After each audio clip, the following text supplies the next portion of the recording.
What's going on, fellas? Today I wanted to talk to you guys about area denial tactic. And this silky saw could definitely be used for area denial tactics. Various governments across the world are not obeying the will of their citizens. A lot of these governments have armored vehicles that they can use against their own civilian populations to oppress their civilian populations. You could take something like a silky saw or any axe or anything and just go ahead and put all the trees across the road and make the roads impassable. That way, if there's an asymmetric force, if there's an insurgency, you know, even if you're not a fighter, you could help the insurgency out by blocking the roads. So if you're an old man and you don't have any fight left in you, but you know how to cut wood, go ahead and just make the roads impassable. By doing this, you're using area denial tactics, and you're actually denying the enemy the opportunity to move that armored stuff in. Now, I'm not advocating any specific person do this in any specific place. You have to decide if your government is out of control or not enough. You have to decide that. I'm not telling you to do this, but I do have a global audience. If you live in a crappy country where you got authoritarians taking away all your rights and you want a way to fight back, this is a way you can fight back. In order for them to bring those forces to bear on the resistance, they have to have the ability to transport that stuff. Heavy armor and heavy equipment is hard to get that stuff down a road. Here in the United States, hurricanes have shown us that time and time again. So if you don't want the government coming down your road, block the road. Get a silky saw. This is actually a miniature silky saw right here. There's big ones and small ones, but yeah, get yourself a silky saw or some kind of hand saw. Preferably the bigger one for bigger jobs. And if you're really serious about it,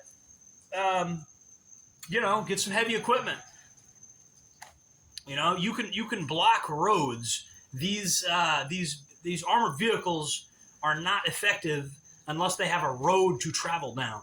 They cannot travel over like obstacles that are large that have been placed in their way, like any other vehicle. Now, with the Abrams tank, you may need to have more.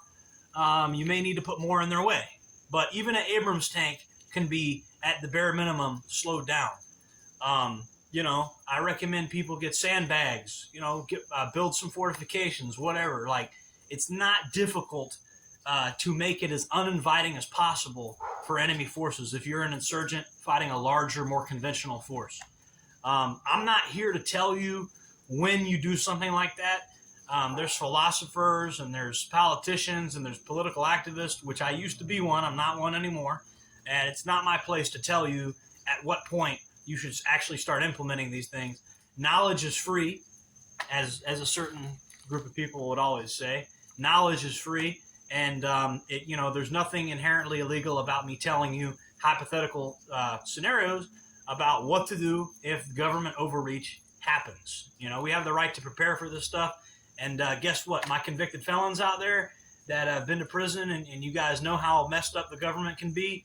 Nothing illegal about you getting an airsoft rifle and coming out here and LARPing. And, hey, when the shit hits the fan, I don't think it'll be that hard to find the real version of this. Something tells me one will just be laying around, Something tells me one will materialize extremely easily. So, this is one tactic that you can use to fight back. Area denial tactics. It's been used by insurgencies.